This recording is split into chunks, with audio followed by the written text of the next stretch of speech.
चलिए फ्रेंड्स, आज हम लोग पढ़ेंगे परिमेय संख्याओं के जोड़ और गुणा के बीजीय नियम। आखिर में ये क्या होता है, जिसमें से पहला है क्या है योगात्मक तत्समक। योगात्मक तत्समक किसको कहेंगे?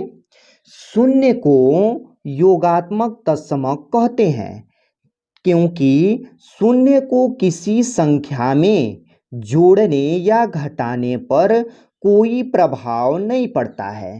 कहने का मतलब है मेरे लाल, जैसे हम देख लेते हैं उदाहरण दे करके, जैसे लिख देते हैं यहाँ पर 8। 8 में अगर हम लोग जोड़ देते हैं 0 को, तो यहाँ पर क्या प्राप्त होगा? 8। अर्थात 8 में 0 को जोड़ देने पर 0 कोई प्रभाव नहीं डाल पाया, वो 8 ही प्राप्त हुआ। इसीलिए हम 0 को क्या कहेंगे? योगात्मक तत्समक। ऐसे हम देख लेते हैं एक घटाना में, जैसे हम लिख देते हैं 9। 9 में से 0 को घटाते हैं तो ये क्या प्राप्त हो जाएगा? 9 प्राप्त हो जाएगा। ठीक, अर्थात 0 कोई प्रभाव नहीं डाल पाया, तो इसीलिए हम लोग क्या कहेंगे? 0 को योगात्मक तत्समक कहेंगे। अब हम लोग आगे देखते हैं, जैसे दिया है यहाँ पर क्या है अब आगे कि गुणात्मक तत्समक। इसको हम कैसे परिभाषित करेंगे देखते हैं। एक को गुणात्मक तत्समक कहते हैं। एक को क्या कहेंगे? गुणात्मक तत्समक, क्योंकि इससे किसी संख्या में भाग या गुणा करने पर कोई प्रभाव नहीं पड़ता है। ठीक है, इसीलिए एक को क्या कहा जाता है? गुणात्मक तत्समक। जैसे हम लोग उदाहरण देख लेते हैं, जैसे ले लेते हैं 5। 5 का गुणा अगर हम लोग 1 से करते हैं तो क्या प्राप्त होगा? 5 ही प्राप्त होगा। चाहे कितना भी बड़ी से बड़ी संख्या हो, अगर हम 1 से उसमें गुणा करते हैं तो उस संख्या का प्राप्त होगा, वही प्राप्त हो जाएगा। इसीलिए एक को क्या कहेंगे कि गुणात्मक तत्समक है एक। ऐसे ही हम लोग भाग में देख लेते हैं, जैसे हम लोग ले लेते हैं संख्या 13। 13 में भाग देंगे 1 से। अगर हम इसमें भाग दे देते हैं तो हमको क्या प्राप्त होता है? वही संख्या प्राप्त हो जाती है। इसका मतलब कोई प्रभाव नहीं पड़ा। तो इस प्रकार हम लोग कह सकते हैं एक ये क्या है? गुणात्मक तत्समक है।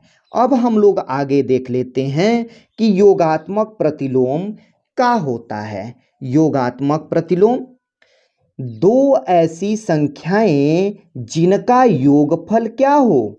शून्य हो, योगात्मक प्रतिलोम कहते हैं। कहने का मतलब ये है मेरे लाल कि जैसे हम ले लेते हैं 7। अगर कोई पूछता है कि 7 का योगात्मक प्रतिलोम क्या होगा, तो क्या बताएंगे आप लोग? -7। क्योंकि दो संख्याएं, एक संख्या ये हो गई, एक संख्या ये हो गई, ऐसी संख्या जिनका योगफल, मतलब अगर हम लोग 7 प्लस -7 को जोड़ देते हैं तो ये हो जाएगा 7। धन और ऋण मिलकर क्या होगा? गुणा करने पर ये हो जाएगा ऋण। यहाँ पर 7 और घटाएंगे तो क्या प्राप्त होगा? 0 प्राप्त हो गया।